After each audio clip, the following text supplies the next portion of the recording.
Welcome back to the garage. This is Token Teardown.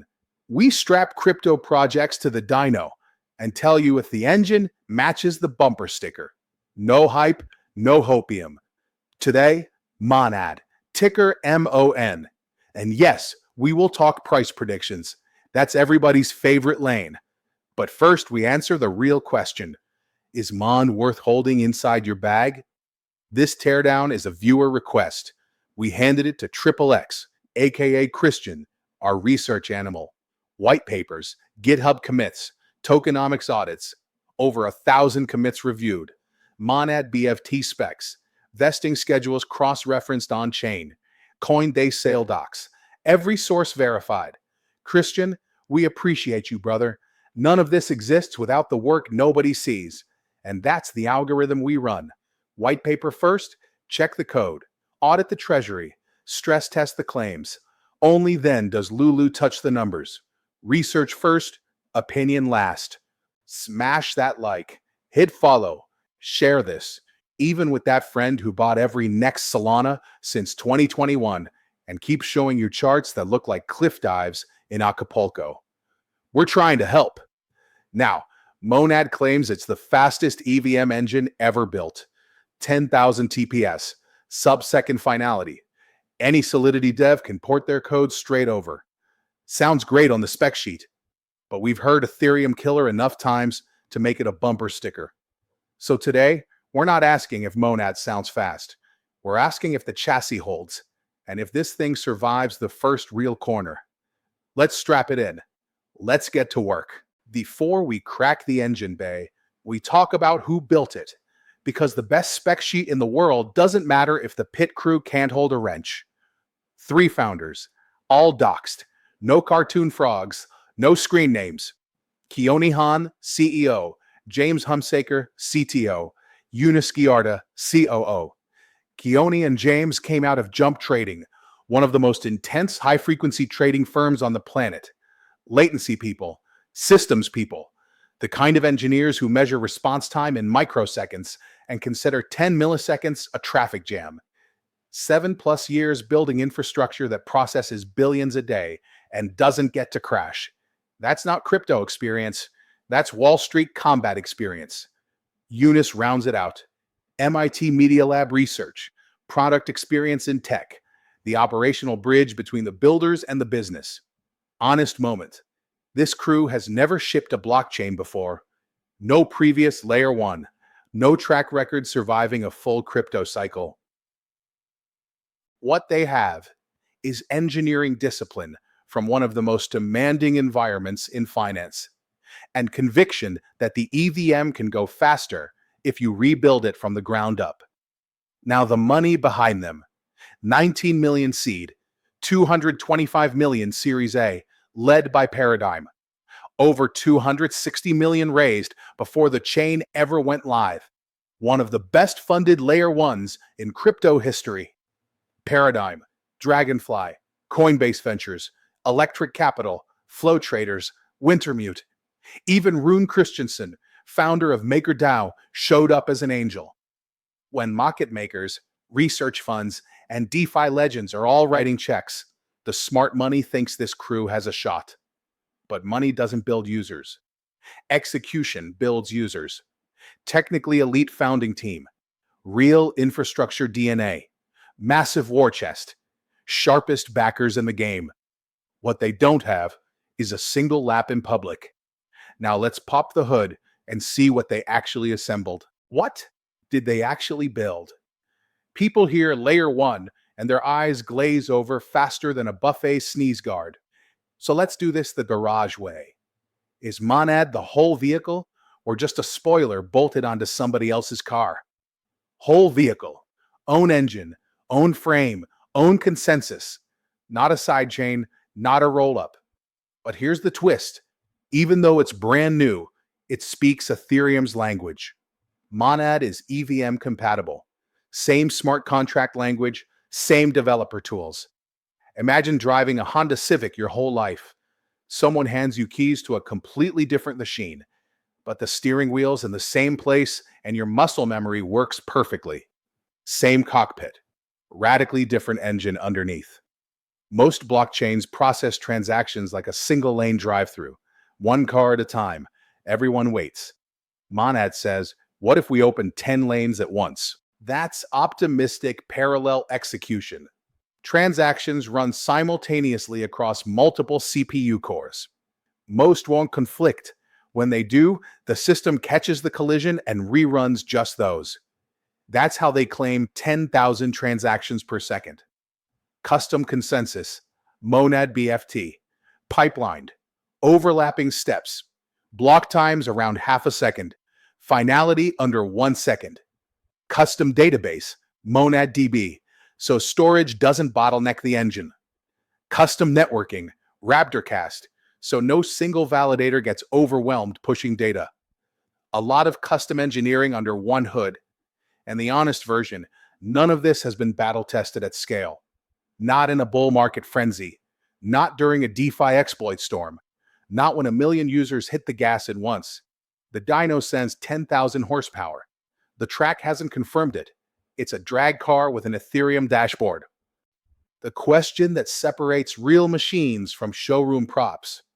Mainnet launched November 24th, 2025. Day 1.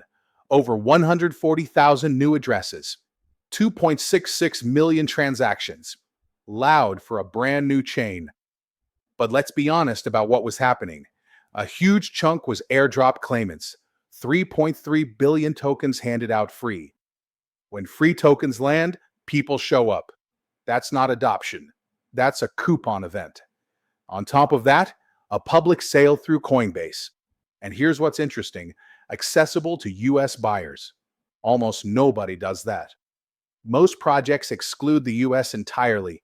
Monad walked into the regulatory building. 7.5 billion tokens at 2.5 cents. Tens of thousands of holders with a reason to poke around. So, airdrop hunters, speculators, bots on fresh dexes, developers stress testing. But is there real infrastructure underneath the noise? They open source the code. Over 1,000 commits on GitHub. That's not a marketing operation. That's a machine shop. Uniswap and Curve, or their open source clones, deployed fast. TVL reportedly approached 200 million. Real capital bridged in.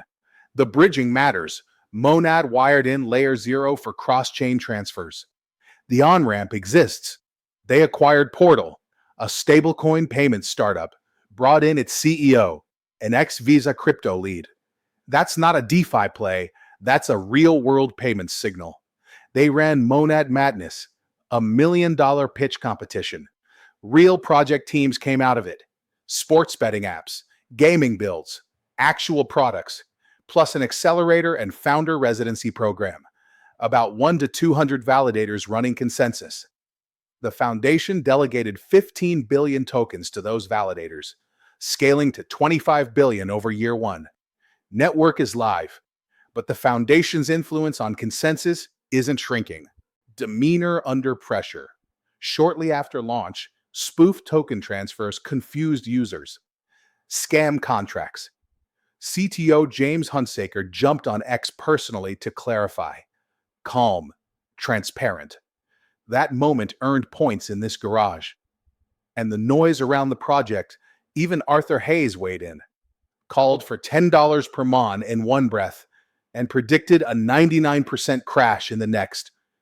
When the loudest voice can't decide if it's a rocket or a wreck, that tells you this thing is polarizing. But would anyone still be here if rewards disappeared tomorrow? Probably not at these levels. Monad hasn't produced a must-have app you can't find anywhere else. Speed is the pitch, but other chains are fast too, with years of liquidity behind them. Strong initial turnout.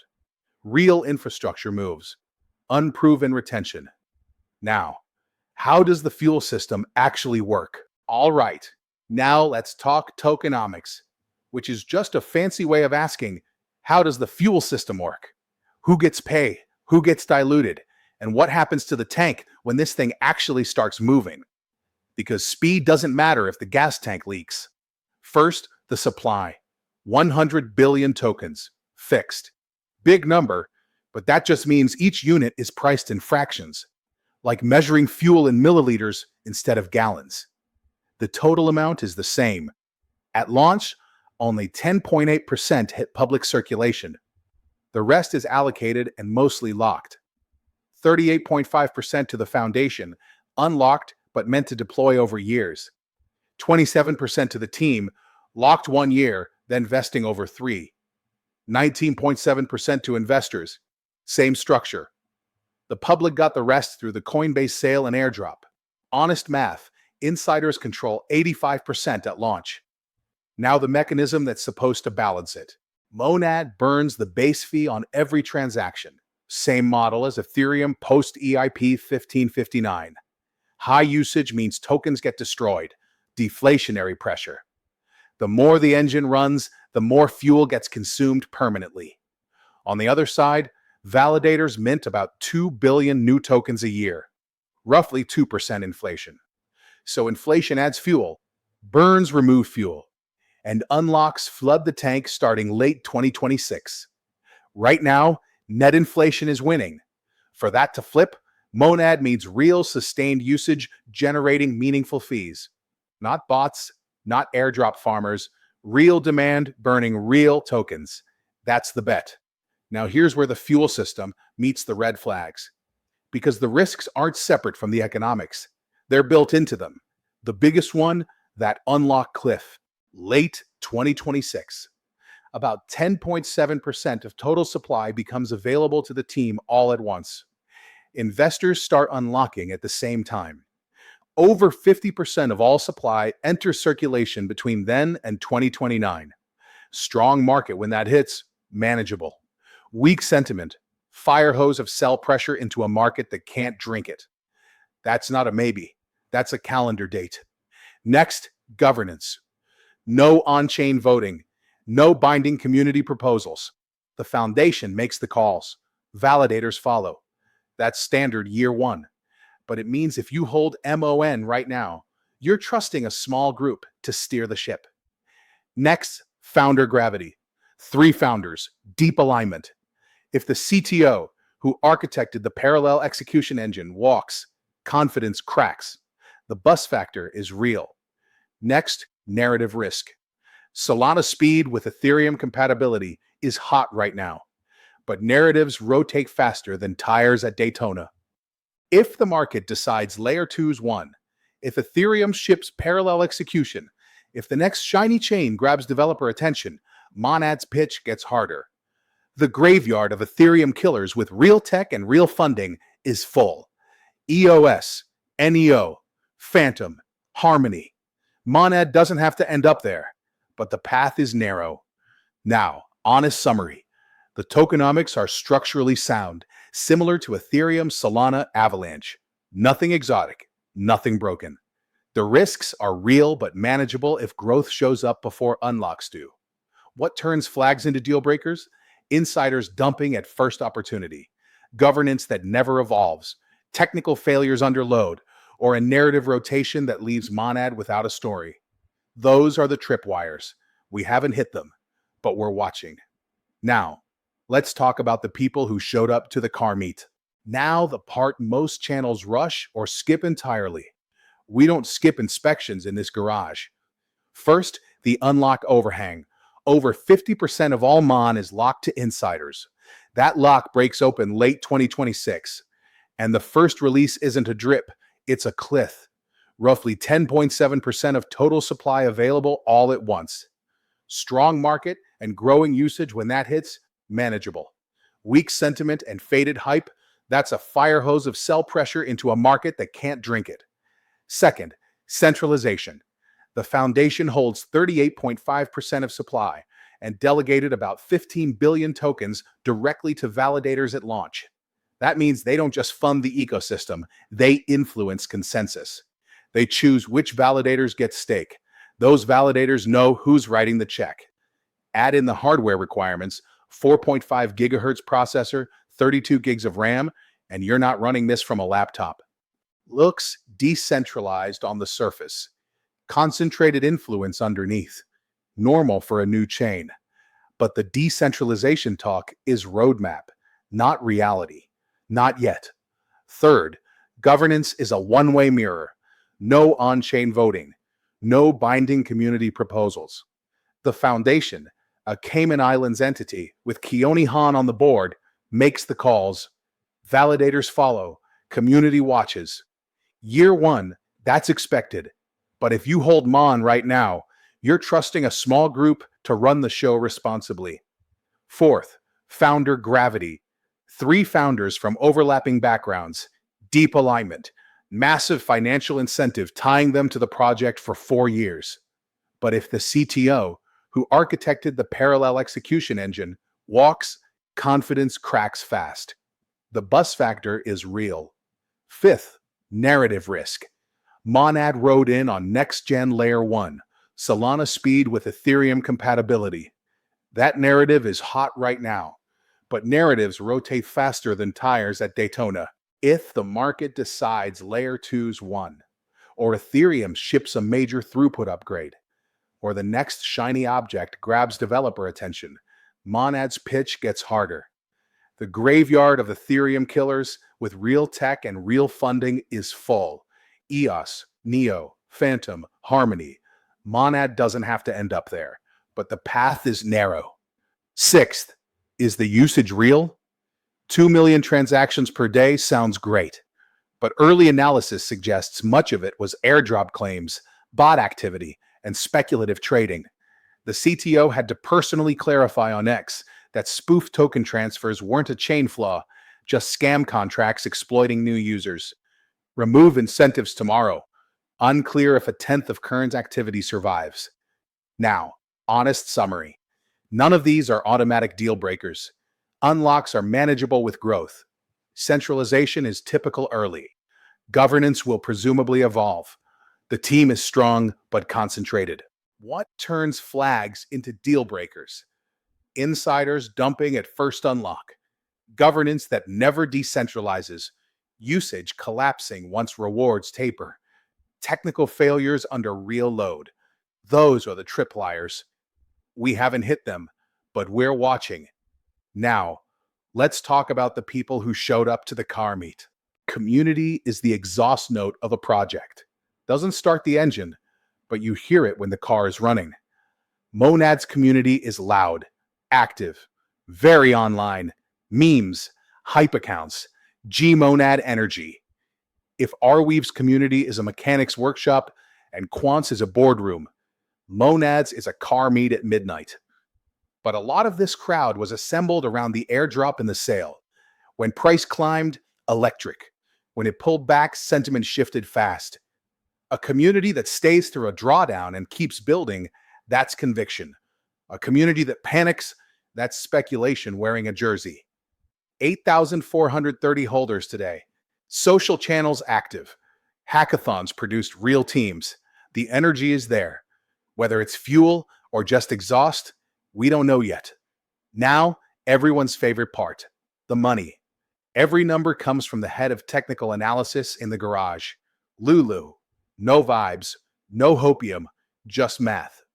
Total crypto market right now, 2.35 trillion. MON trading at just under 2 cents. Circulating market cap around 195 million. Fully diluted, 1.8 billion. Monad already had a full swing inside its first month. Launched near 2.5 cents. Spiked to just under 5 cents November 26th. Pulled back over 60%. All-time low hit 2 days ago near 1.6 cents. We're near the floor. That's our starting line. Lulu projects forward. Total crypto market grows to 20 trillion, about an 8.5x. By then, most of the 100 billion tokens will be circulating, so we use fully diluted math. Scenario 1, cruise control.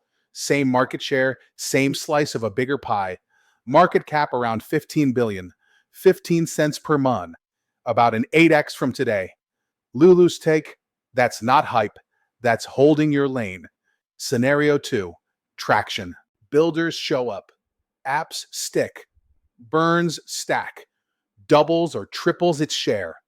Market cap 30 to 45 billion. 30 to 45 cents per MON. Scenario 3, the breakout. Monad becomes one of the chains that matters, about 0.3% of total market.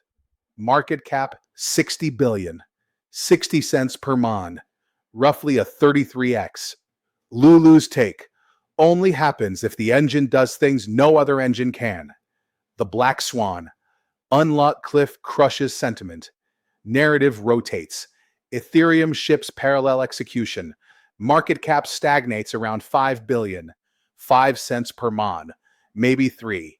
Lulu's take. Fast engines still lose races if they don't finish. From under 2 cents today, keeping pace gets you modest upside. Traction improves it. Breakout gets very interesting. Stalling means the unlocks pin you near the starting line. No dates, no guarantees, just math wrapped in a dyno poll. Now, before we score this, there's something we should tell you. The head of technical analysis, Lulu, is a pig. Not metaphorically. 4 hooves, curly tail, lives on a ranch. So if you ended up taking price targets from a pig in a garage, that's on you, my friend. None of this is financial advice. Now let's score this build. All right, Lulu's done with the scenarios. Now it's time to score the build. This isn't about price. It's about whether the car belongs on the track or just looks fast in the parking lot. Technology and architecture, 9 out of 10. MonadBFT, parallel execution, custom database, sub-second finality. One of the most ambitious EVM engines ever attempted. Why not a 10? Because the track hasn't confirmed what the dyno promises. Team and leadership, 8.5 out of 10. Ex-jump trading engineers, fully doxed, MIT pedigree, over 260 million raised. Why not higher? No prior blockchain launch. Tight founding group with real bus factor risk. Tokenomics, 6.5 out of 10. Required for gas and staking. EIP 1559 burn mechanism, but 85% insider allocation at launch and a cliff in late 2026 pull this down hard. Treasury discipline, 8 out of 10. Massive war chest. No evidence of reckless spending. Why not higher? Real discipline gets tested in a bear market, not when funding is fresh. Real usage, 6.5 out of 10. Impressive launch numbers. TVL approaching 200 million, but most of it appears incentive-driven. We need to see what happens when the free tokens stop. Competitive moat, 6 out of 10. Fast engine plus EVM compatibility is a real differentiator today, but tech can be replicated. Ethereum is researching parallel execution. Layer 2s keep getting faster. The window to build a moat is open, but closing. Governance, 5.5 out of 10. Centralized under the foundation. No on-chain voting. Standard for year 1, but still a minus until it evolves. Regulatory survivability, 7 out of 10. Offshore foundation. US-based dev team. Public sale through Coinbase. Mika white paper published. They're trying to play it straight, and that's worth something. Cycle resilience, 7 out of 10. Massive runway. Elite team. Strong narrative right now, but community is mostly hype-driven, and the chain hasn't survived a single narrative rotation. Lulu totals it up. Technology, 9. Team, 8.5. Tokenomics, 6.5. Treasury, 8. Usage, 6.5. Moat, 6. Governance, 5.5. Regulatory, 7. Cycle resilience, 7. Total dyno score, 7.2 out of 10. Lulu's verdict, showroom quality build with a custom engine. Hasn't turned a lap in traffic yet. Engineering is elite. Funding is massive. Risk is real. And the biggest test, those unlocks, hasn't started. Tuned up, worth watching, not yet proven. That's the teardown. No hype, no shortcuts, no vibes dressed up as analysis. We strapped Monad to the dyno, checked the frame, inspected the fuel lines, looked for cracks, ran the numbers, and told you exactly what we see. A real build, yes. A proven build, not yet. Who is this for? Developers who want the fastest EVM engine available and don't mind being early. Investors with high risk tolerance who can stomach a 60% drawdown without panic selling. The entry near 2 cents is well below the all-time high, and the upside scenarios are meaningful if the team executes. Who should wait? Anyone who needs stability today, decentralization today, proof that the community sticks when price isn't moving. If insider-heavy distributions and looming unlock cliffs make you uncomfortable, Monad isn't ready for you yet. Not every car is built for every driver.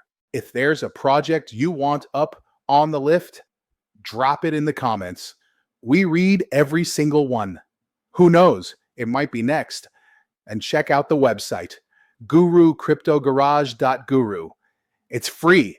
It's our way of giving back. If you like it, let us know. If you hate it, tell us. We just want to make it better. Remember, smash that like and hit follow. Until next time, keep your reg tight, your risk managed, and your expectations honest. Engines hot, safety off.